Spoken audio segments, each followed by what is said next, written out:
I recently realized that there is many of you out there that are riding a VESC board now, even though you never had to go through the whole DIY process. You didn't have to worry about how to build it all, and so you may not have all that background that many of the DIY dudes have. And so there's a lot of concepts and a lot of details that you might be completely missing out on, and I wanted to cover those in this video. I'm assuming I'm talking to people that have a board, they didn't necessarily build it, or they just plugged it together following some video, and you already have it up and running.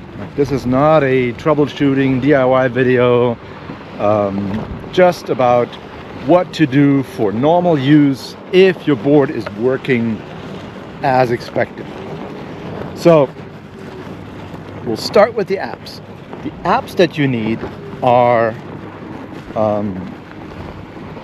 here we go to the App Store. The apps that you need are first and foremost VESC Tool. So you do need that no matter what.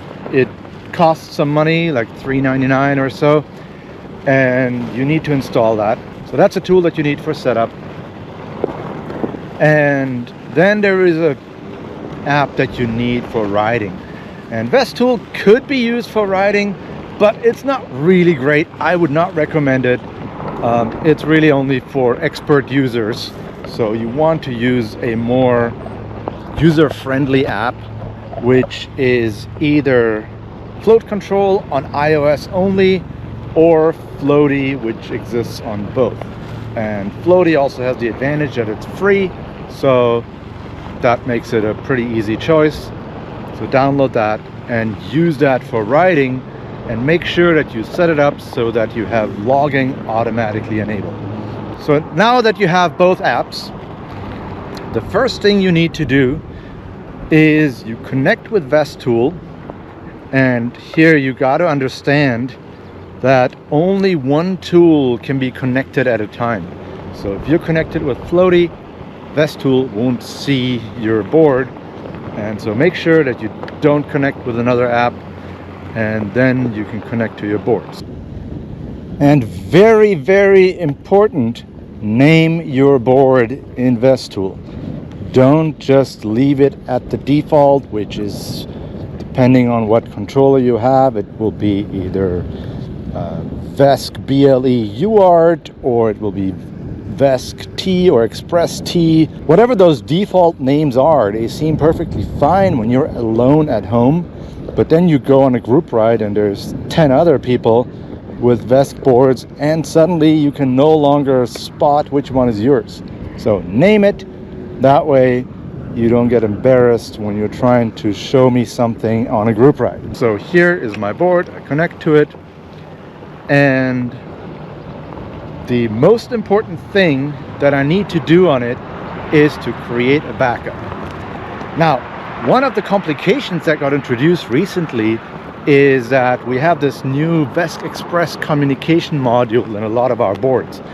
And that means that sometimes, especially if it's your first time connecting, you won't be connected to the actual controller, but you will be connected to the communication module, the VESC Express. So you want to press on that can button on the bottom right and make sure that you're on the controller. I am on my controller, so I'm good, but if not, then most likely you wouldn't see an app UI, or the app UI would show something like this, waiting for RT data, right? So basically it looks like a broken app UI, but that happens because you are not connected to your controller. So make sure you're actually connected to the controller. Then you will also see an app UI, usually like this, if it's refloat, or it's all text if it's float. And now we can do the backup. So here, backup configs, hit OK, and that makes one backup. And you can only have one backup that way on your phone. If you want to maintain multiple, you can use the save XML feature, which here, if you go to motor config ... and say save XML, you can do that. But when we say backup, that's not what we mean. At least when I say backup, I mean backup using that button. So that way you now have the backup. If you're making any changes to your board and you're somehow configuring yourself in a corner, something gets messed up, at least you can use the restore button here. And now don't do that while writing, because it will write the motor config and that will restart the board, so you don't want to do that while writing. And yes, VESC Tool lets you do that while writing, so it will make you nosedive. And this is one of the reasons why I don't recommend using VESC Tool while writing, because it is just too dangerous. It has a multitude of nosedive buttons right at your fingertips. So that's why you don't want to use it while writing.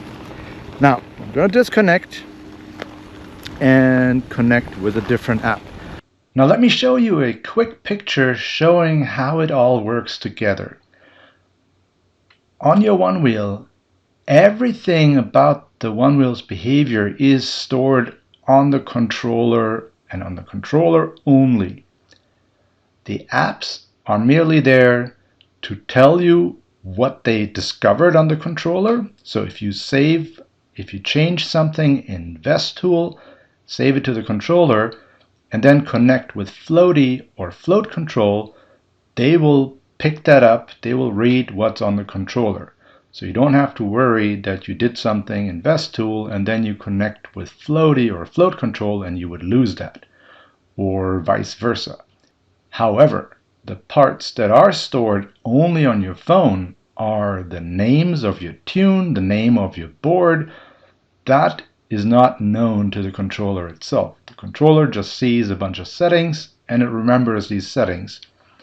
But the apps will have the names of your tunes and the names of your boards.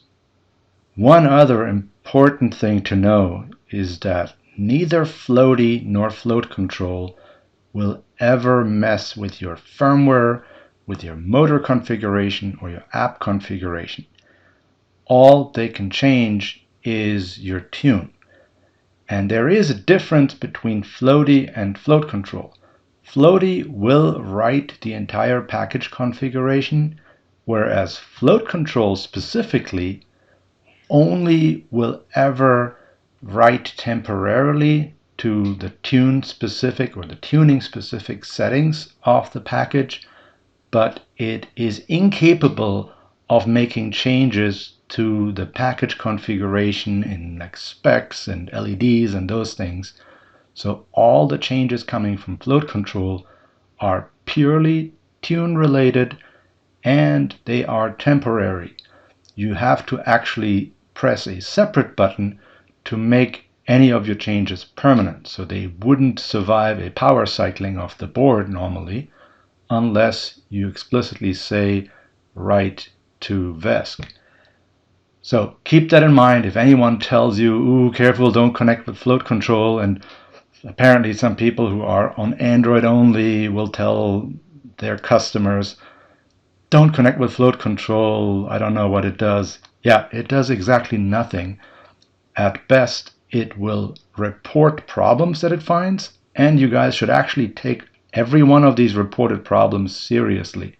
So there's a good reason it reports these problems, and yep, in some cases they can be ignored, but you should know exactly why you're ignoring those warnings.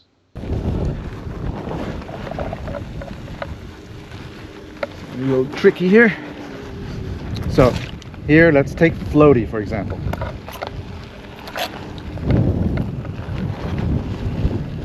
So tap here to connect.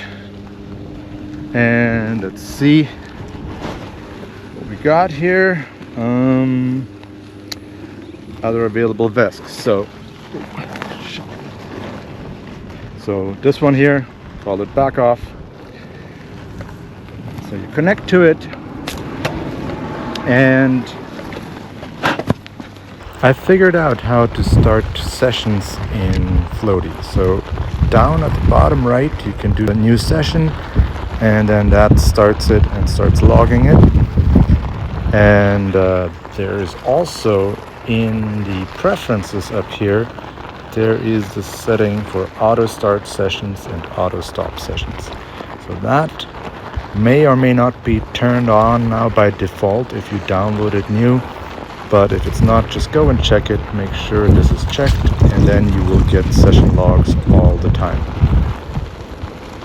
And once you do have session logging enabled, you can go into sessions here, and there you can find your sessions and you can see your stats, your logs, and view the charts. You can probably export somewhere. Here we go. Download logs, export session. That's how you can send it to somebody else. And yeah, that's how you do it in Floaty. And that means that you will get all the benefits of Floaty whenever you're writing, and you don't have to remember to somehow turn on logs. There is a way to log with VESC Tool, but A, you have to enable it every time you start VESC Tool and connect to a board, and B, it doesn't log some of the most important Onewheel related data, so it's not very useful. That's why you want to have Floaty or float control, and those will give you the data that you need. Now, let's talk about some of the key concepts of VESC boards that may be different from future motion boards. So even if you're an experienced rider, you will have, there are some things that are very different in the VESC world. And one of those things that's completely missing, unfortunately, in future motion boards is duty cycle. And duty cycle, you can see here, you have 28%, I'm at 30% duty cycle right now, I'm going slow. And that is basically telling you how much of the board's speed potential you're using. And that makes it very, very different from torque headroom, which you have on a future motion board. Torque headroom just tells you how close you are to overpowering the board, but that is just relevant when you're accelerating hard and when you're climbing a steep hill, but it is completely misleading at speed.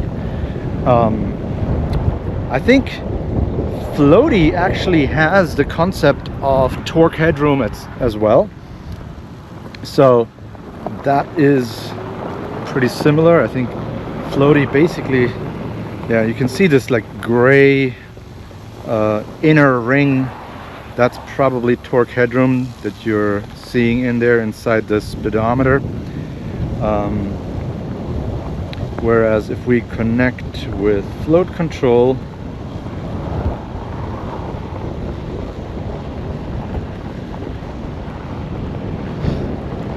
so float control basically shows you speed at the top and duty cycle at the bottom. So float control is not modeled to replicate the Onewheel app, but it's basically more of a heads-up display type of UI that gives you all the details that you would want as kind of a VESC nerd.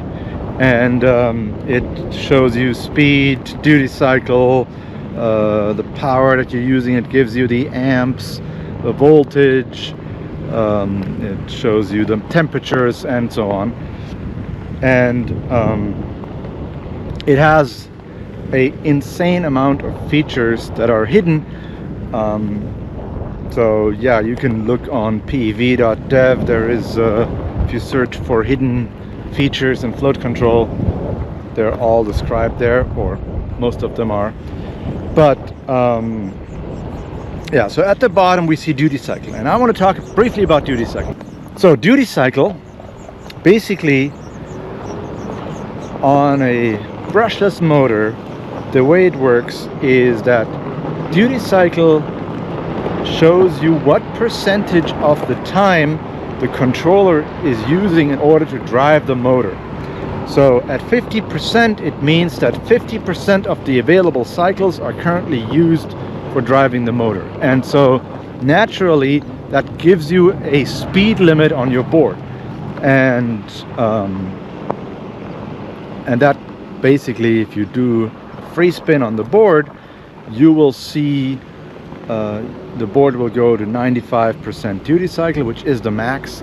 It always needs a little bit of headroom, so those remaining 5% are used for making sure that the controller can still do other things while it's controlling the motor. Otherwise, the controller would lock up and the whole thing would collapse and you would nosedive. And yeah, so if you free spin, it'll be at 95% duty cycle and you will see your max speed. Now it gets a little bit more complicated because you just saw there I was at 50% duty cycle and I wasn't very fast, which would sort of imply that my top speed is only about double of the speed that I just had, which is not very much. And in reality, we have field weakening, which starts to get phased in at about 60% duty cycle, and that essentially makes the top 40% or the top 35% of duty cycle, of the duty cycle range,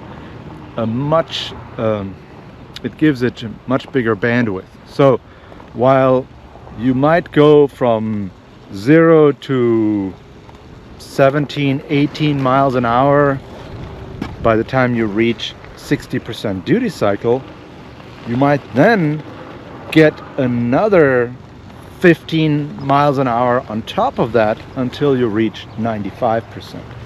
So that means that you actually have a lot more headroom than you think you would have. So because the field weakening that gets added increases as your duty cycle increases. And yeah, so this is why, duty cycle is what you use in order to find out how fast you can go safely. And typically, by default, I think we use 80% duty cycle as the threshold for adding tiltback. Now, tiltbacks are fully configurable on VESC. You can do that. That's something that you do in VESC Tool itself. Now, how do we change it? I would recommend doing it in VESC Tool because this is where you make the changes that you make only once, and then as you're changing the tune on your board, you're not going to want to change the tiltbacks. So you go to the float or refloat config. By now I hope everybody is on refloat, and then you change it here. You see duty cycle threshold. The default is 80, and going up to 85 is still pretty safe. But if you're not sure, if you're not a racer, if you don't want to push speed, just leave it at 80 and explore it like that. And if you keep finding yourself hitting pushback or hitting haptic buzz, then go and try 85. I use 85 on my boards. Yeah, so you got to know if you're willing to sacrifice a little bit of safety margin for some extra top speed. And depending on what type of battery you have, that could be 2 or 3 miles an hour, but it could also be 5 miles an hour more. It all depends. And the other things you can change is the angle. You can make the pushback more severe. You can make it like pint-like, or you can make it 3 degrees like XR style pushback. And I don't like messing with speed. You can maybe make it 4 or 5 degrees per second if you want it more like pint, or make it more noticeable. But the default should already be pretty good. And if you want to test what pushback feels like, then I recommend you go and set the pushback to something like 50%. And then that way, it usually is not too hard to reach 50% on most boards. And go and try that out and see what it feels like when you do hit pushback, so that you know how to recognize it.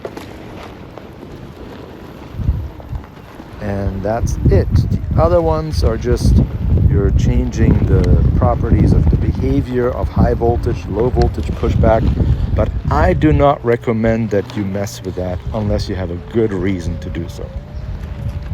There's also Haptic. I'm not going to go through that, how to configure Haptic,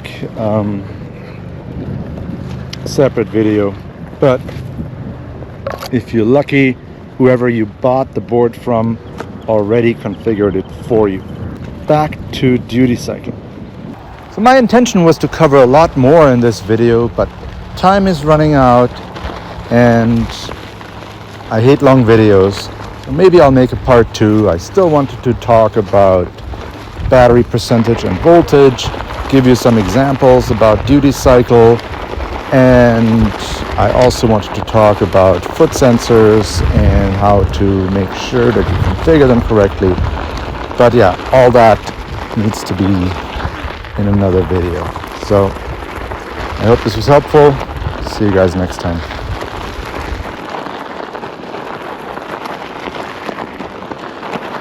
One important thing I want to show you how to do is how to send logs to people. If you've experienced a problem and you want to send someone the log in float control, easiest and quickest way to do this is you go to the ... menu and then you hit more, and here you can say export ride logs, and that will immediately send or allow you to send an email with the last 3 minutes of your ride. So best to do it like right after it happens. Let's say you had a tail drag or a nosedive or some weird behavior, the board disengaged, and you want someone to take a look at this. That's how you would do it. And it automatically even strips the GPS data, so it's more anonymous. You don't have to worry about that being shared. And that's the ideal way to share it, so you don't need to send them the whole log of the whole ride.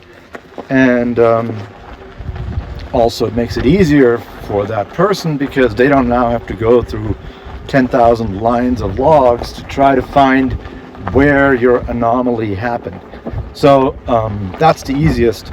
But if you do want to send the full log, you have to exit the ride. You can't be connected to the board. So we're going to hit that stop sign in the top left, disconnect, and now, oops, now you look for your board in this list down here, and then you can send the ride. And here, the paper airplane, you can send either the full CSV, you can send the GPS coordinate, and here you can also share your ride to Ride Hermes if you're racing.